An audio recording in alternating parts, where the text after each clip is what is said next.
I'm Chris Murphy. And I'm Jennifer Logan. And we're the Community Theater Heroes. We host a weekly podcast where we interview theater companies, actors, casting directors, playwrights, composers, and other theater artists to give our listeners helpful advice, tips, and insight for their own careers. And life in general, because we believe that live theater has the power to make the world a better place.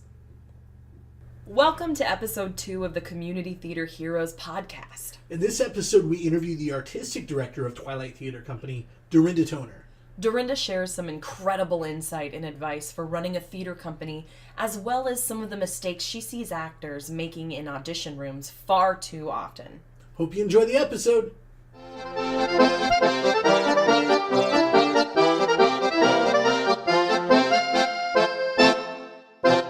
All right, yes, we have Dorinda Toner with us today on the Community Theater Heroes podcast. She is the artistic director of the Twilight Theater Company in Portland, Oregon. Thank you, Dorinda, for joining us today. Thanks for having me. Yay. I'm excited. We are excited too. It's our second podcast. It's our second Right. episode. Yeah.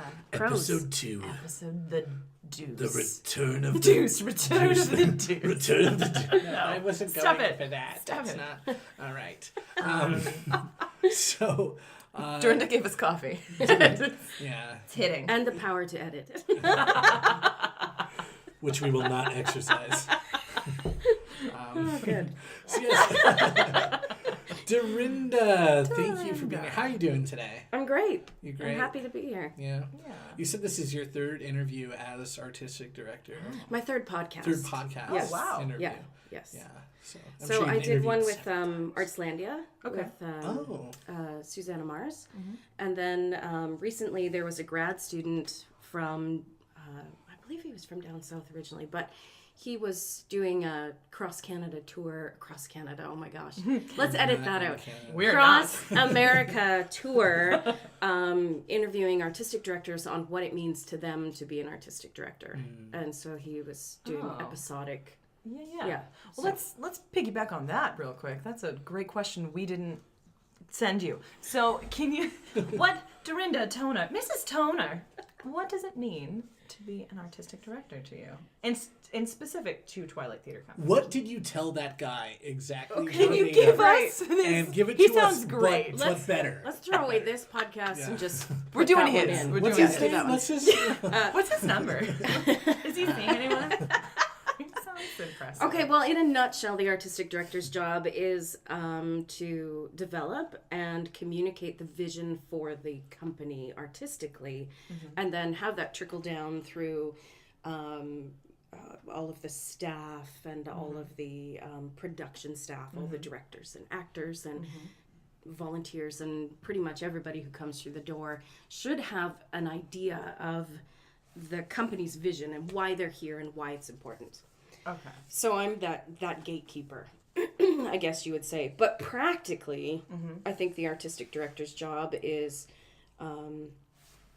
to be the face of the company, to decide the direction of the season, to choose the material that they feel works. What a daunting task. Yeah. How do you choose the material? Specific, because this is your second season? This as is my artistic? second season. That's a longer answer. Okay. Do you want me to answer that first or finish the first question? Go for what feels good. Don't listen to feels her. good to you. Finish your.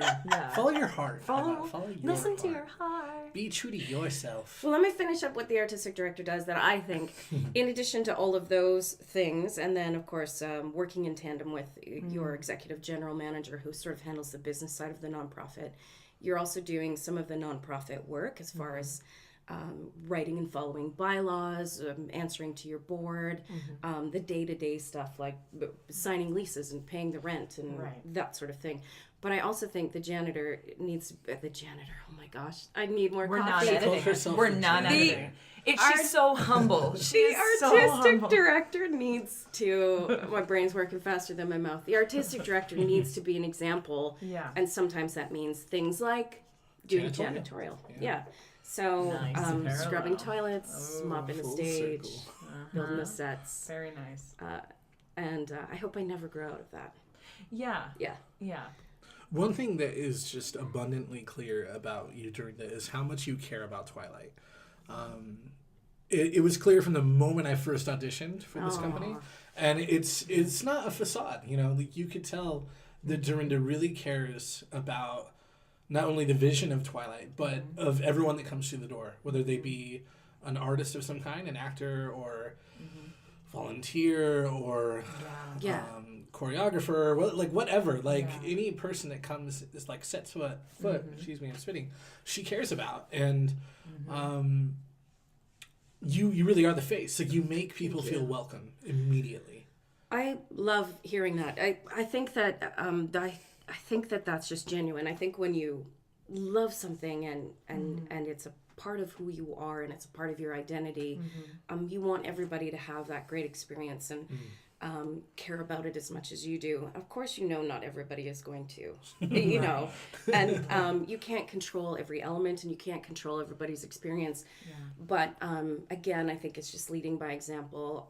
One of our core values at Twilight is to approach your work with joy and optimism, and I certainly take that to heart. I never want to be that person who comes in and, I have to be here again, and it's so much work, and what blah. A difference that makes. Yeah, because that's what people pick up on. Exactly. And one of the things I've been doing this year is taking some nonprofit courses on how to be a great leader of a nonprofit and how to inspire other people to care about nonprofits and what nonprofits do.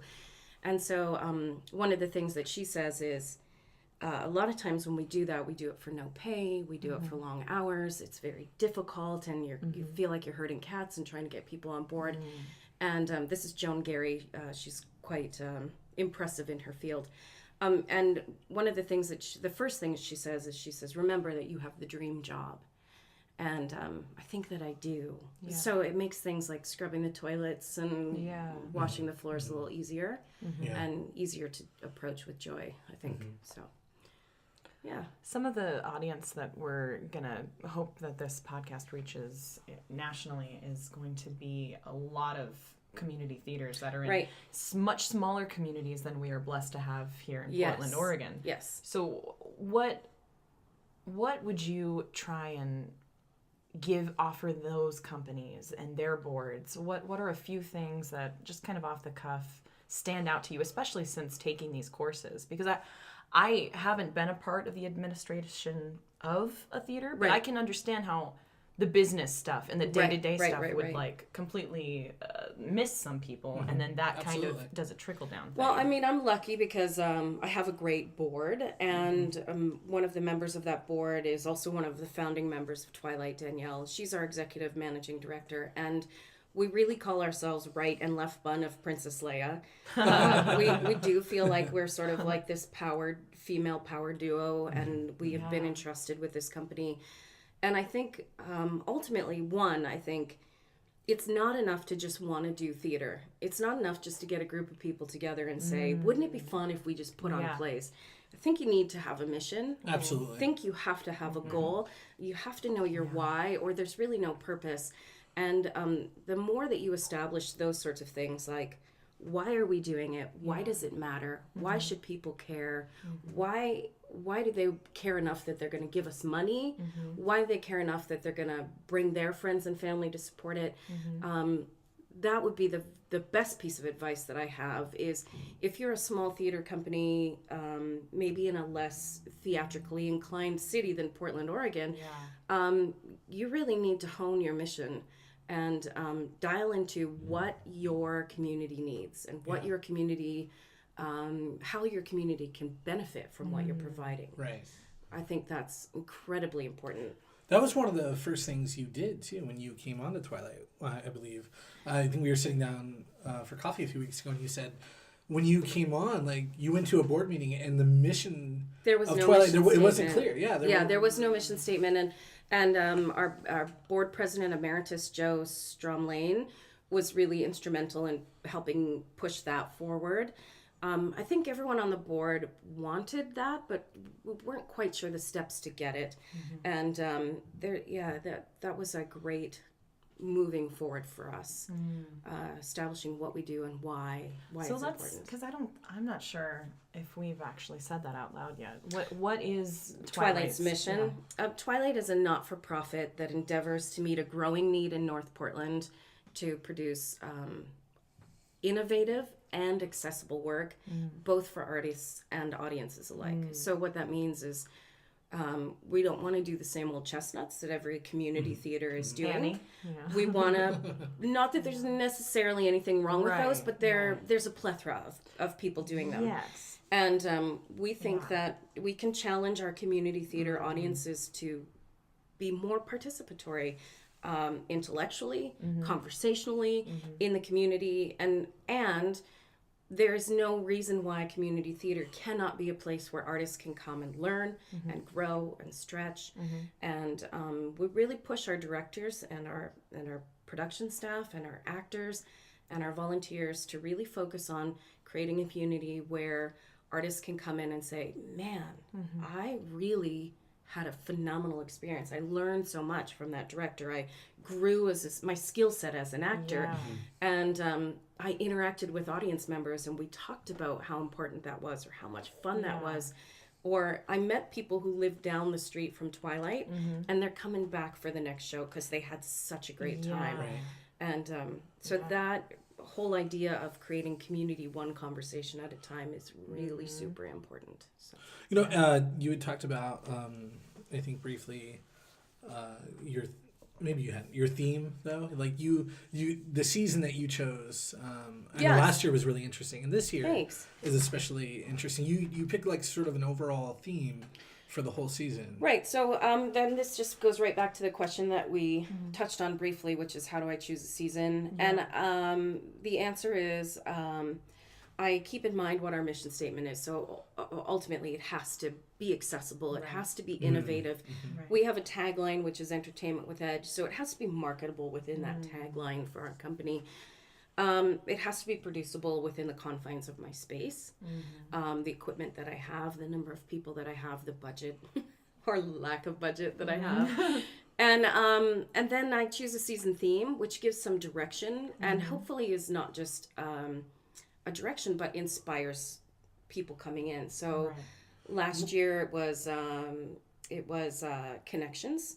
This year it is the play is the thing. So if you're a prospective actor or director and you hear that, hopefully that is, firing some synapses like, oh, I know this great play about connections. It's called blah, and it's about this person and that person, and they reconnect after so many years. Or there's this great play about this old lady who visits a childhood place because she smelled something that reminded her of being a little girl. Or, it's about all those invisible threads that tie us together, which I thought was really apropos and important for building a first season. And then this year, I felt like we needed to celebrate what we're doing here and how far we've come and what the art form is.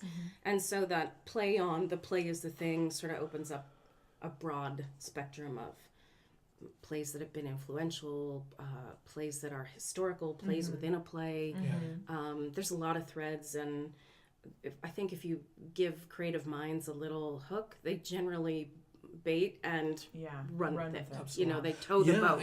When you announced when Twilight announced its season, I didn't even actually know that you guys used a theme for each season. And so I was looking at the season and I thought, wow, a lot of these plays are about plays, whatever. Like, there seems to be this theme. And then I read on your website about the plays and things. I'm like, oh well. And that's such a good idea too, because so many theaters I know they have their favorite shows or they have bucket list shows, and it might not follow a similar vein. It might not. It's kind of sporadic and random.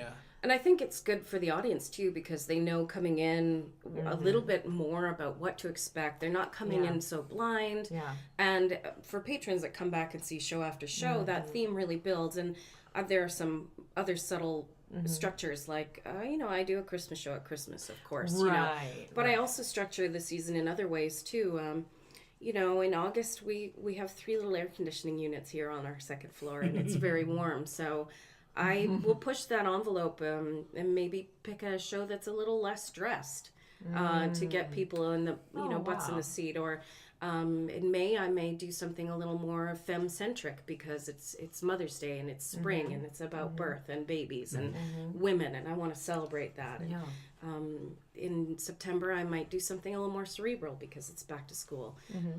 So there are certainly other structures to the So season. it's clear that you put a lot of thought into Yes. your Yeah, season. it's not random. And that's great, because so many companies, they don't. Like Jennifer Right. said, they have a list of go-to shows, like we're, going to do Annie again, or we're going to do, I don't know, Death of a Salesman one more time, or And again, or Our Town, because a lot of people Right. can be cast in Our Town, so we're just going to do it again, and it's an because if you cast 20 orphans and Annie, their parents and grandparents are going to come, so it's an easy cash grab. Yeah. Yes. But it's important. I like what you've done in the sense that and Chris and I have mentioned this before, where a lot of these plays that you guys throw on are plays that, and we've been doing theater for upwards of 10 years. Right. They're plays that we haven't heard of. Right. They're interesting plays. They're dynamic Thanks. plays, and it's done with intention, and it's not a cash grab. You Right, know what and I mean? I do try and round out the season with a couple of more well-known, like Which makes sense. this season we're doing a Terrence McNally. He's a sort of tried and true, and we're doing a Ken Ludwig, who is very, Theater America, and most community theaters have done a Ken Ludwig, or so I do try and have some more audience accessible. That's part of my mission statement. So it's really a balance of pushing that envelope and then balancing it by making it accessible. Right. Actors, and I really believe that, you're as good as who you get in community theater. Actors want to be a part of plays that challenge them, that they believe in, that they can really sink their teeth into, that they can, grow performing. I have to meet that need as well, but I also need patrons to pay for that. Absolutely. Yeah, One of the things that's really great about this past year, I took a big long hiatus after, just being a mom. It kind of just goes hand in hand. So I took this big long hiatus, and then I came back with the normal heart. And then we were talking with Jason about this on the previous episode, that it was something about the community in Portland where you'll see another theater shows. That other theater's cast will come to see your show. And so I've been doing that for the past year. And something that's been great about the shows that Twilight specifically has run, because if you're an actor and you've got a monologue coming up, what's the obvious grab? You're going to go to Google, you're going to look up women's monologues. Yeah. And so many hundreds of thousands of other actors are doing the exact same thing. Right. So as a casting director, You've seen the same thing. You've seen the dozens of same times. thing, Yeah. and you get points. I remember seeing RX, and I've never heard of RX before. Yes. In that one of Janie's monologues where she's doing the whole pharmaceutical, like, put your hand down, yes, she's brilliant. Yeah. By being exposed to different theater in the seasons that you guys have brought up, it's so mutually beneficial, like you mentioned, Right. for the audience, for the Right. artist. You're more exposed to different ideas and different plays that I would never have picked up RX if I saw it on the shelf at a bookstore. And I think that part of my job I do take pretty seriously. I know I joked about it in my responses to your but I do have a stack of 43 scripts waiting to be read right now. How do you do that? Well, that's an interesting practical question. How do you get through that? Well, for one, I'm a quick reader, and I try to get through 1 or 2 scripts a week. Okay. But I'm coming up on the time frame now in this part of the season. We've just launched. We've opened our first show. Now I'm looking toward setting my season together for next year. So this is the time of year where I really hunker down and we'll read 2 or 3 scripts a day. Wow. Do you have any ideas for themes for next year? Are you I allowed do to have say? a couple, but I will not share Not them. allowed to say. Okay. She could tell you. Community Theater I could Heroes ask first. the person in charge. Oh, I said First no. exclusive. No, that's okay. It'll be I great. want to be surprised. I want to anyway. be surprised. Yeah. Surprise me. But you know what? Why don't we actually talk about how you got into theater? What is your origin story? Like Canada. Yeah. True. Well, do you want my Batman? What was it? My Batman story? yeah, Is what's that your was Bruce the- Wayne My Bruce origin Wayne. story? Like, Yeah. what was that what was the moment? You were like, Well, it was grade 3. And we had school assembly, and they brought in a touring theater troupe. And they did Peter and the Wolf, which they just did the music, and they acted it out. And it was basically no set, and they had minimal costume. And I just was flabbergasted. I was fascinated. I was, grade 3, you're 8 or 9? Mm-hmm. And I just remember thinking, I know it's a person, but it's also a wolf. Mm-hmm. And it was just such a big concept for my little mind. Right. And I thought it was so powerful. And I remember I went home and I told my mom all about it. And she said, well, honey, they're actors. That's what they do. And I said, so wait a minute. There are grown-ups who get to go around for a job and just become other things, other people or other animals, and tell stories that people need to hear. Because in my mind, the story of Peter and the Wolf was so important. The right? stakes were high. I mean, so high. And she said, well, yeah, it's a real job. And I thought, oh, that's what I have to do. Wow. I have to go and tell all the stories that people need to hear. Yeah. And that sort of lived in my little heart, for a long, long, long time.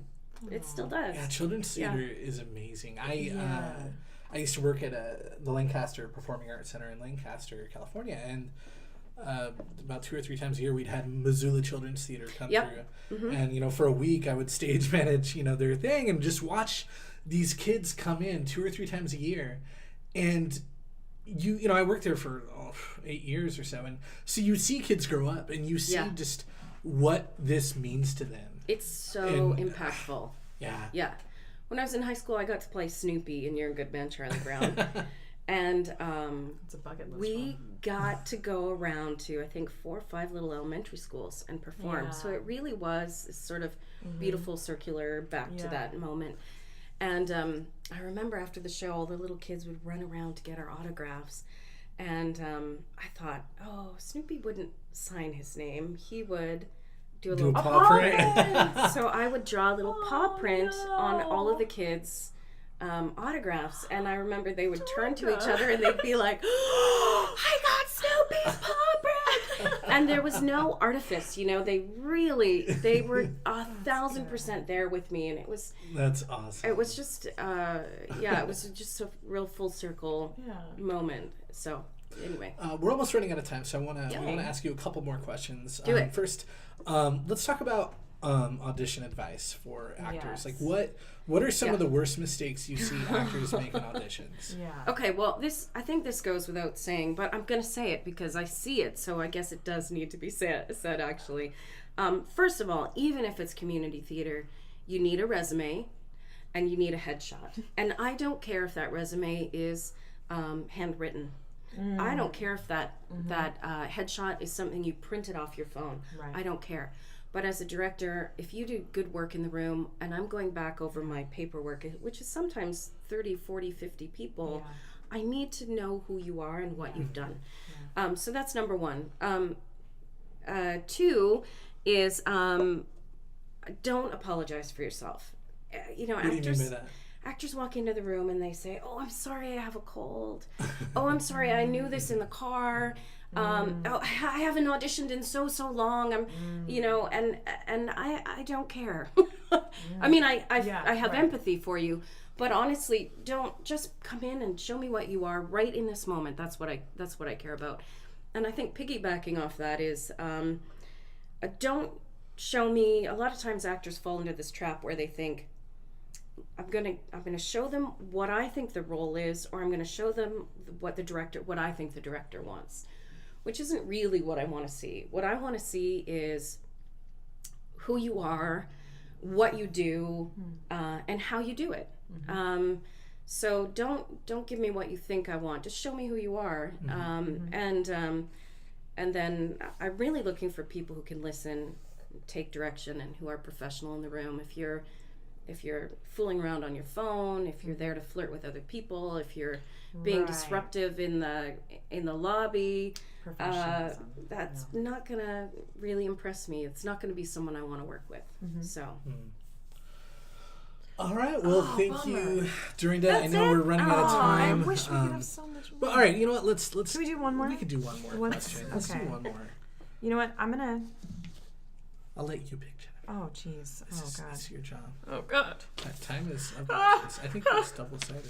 Is it double-sided? Yeah. Why would you ever? I told you I was right. Oh, okay. Okay. This is something because we've been talking about the Unified Shakespeare auditions between us. Oh, and yeah, that's we for a want to different hear podcast. Yeah, that's another day. But what's your worst moment on stage and your worst audition story? Okay, well, Because we've all bombed. Oh right? yes, multiple times. The worst moment on stage was, again, a high school story.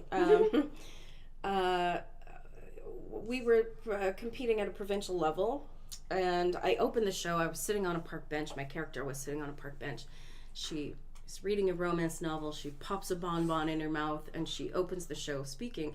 So I sit down, I open my book, I pop the bonbon in my mouth, and I forget my lines. And I'm sitting up there chewing for an eternity, and there's no one else on stage to save me. And the adjudicators are just watching me eat. It's so real. She's just eating the bonbon. It was just painful. I can Experimental I know. theater. I can feel the color rising. Oh, no. You know, I'm just sitting there turning It feels red. like an eternity, but how long was it actually? Probably 20 seconds. Okay. Maybe 15 or Still a 20 long seconds. But it was so long. What and an I think, interesting choice. I know, Oh, and I think wow. the first word that I came out of my mouth with was So, anyway. Classy. So that's your worst moment on stage. What is... It's Do you have a super great. worst audition, memory? Yeah, and it's recent. You know, Yay. I love the reason. the thing is, I'm also a singer, but I'm not really Such a good singer. musical If theater anyone person. has not heard you sing, going to karaoke with her is like a spiritual experience for Oh me. gosh, She takes me to church. so out of practice. But anyhow, I had this little thought that in my late 30s or early 40s that I could suddenly, be a musical theater actor, which is a big ask. Anyway, so I went into some big auditions at Portland Center Stage and Broadway Rose and Lakewood, and they're all lovely people, and they're they're just like us. They're just people. But I think I have gone up on my lyrics in every single one of my big auditions. I will start singing and I'll be in character, and then I'll think, oh, they're having fun and I'm having fun, and then my lyrics The bonbons. the bonbon moment happens. And God bless Sharon Murphy at Broadway Rose. She's such a pro, and she's so kind. I've probably done it 4 or 5 times for her. And, I went up on my lyrics, and they actually called me in to sing for their Christmas show. I didn't audition, but I've auditioned enough times, they just called me in. And Let's not bother asking her to audition. right. Just forget. Let's just skip that part, bring her into a callback, save us all the trouble. Yeah. So anyway, I go in and I'm singing my number and I forget my songs. And I'm like, I'm so sorry. I don't know what my I just said, I don't know what my problem is. I don't know. I'm just an idiot. And she goes, honey, come on off the stage and just go stand by the piano and look at the words. We just want to hear you sing. And it was the kindest thing. But I was really, once you've blown it, you're out of your berating head. yourself, Yeah, you're in your head. And But anyway, Mm-hmm. but God bless her. And I will take that into my auditions the next time I see an actor go up. I'm, and Carry so that anyway. kindness with you. Carry the kindness. Stand by my face. Go stand by the piano. Just pick Look up at your, my face with your pick up lines. your script. Pick up. Stop crying. Get off the table. Crying. Well, thank you so much, Dorinda. We really appreciate you being on our show. Me too. Thanks. And I think we're good. We don't want anything else from you. Good. So- Finally. All right. Just your money in your wallet. Thanks, Dorinda. Thank you guys.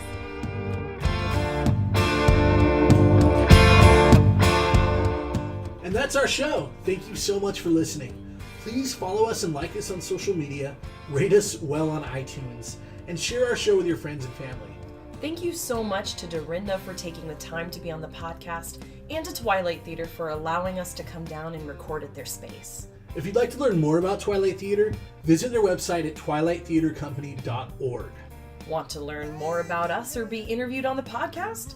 Then please visit communitytheaterheroes.com. Echo voices in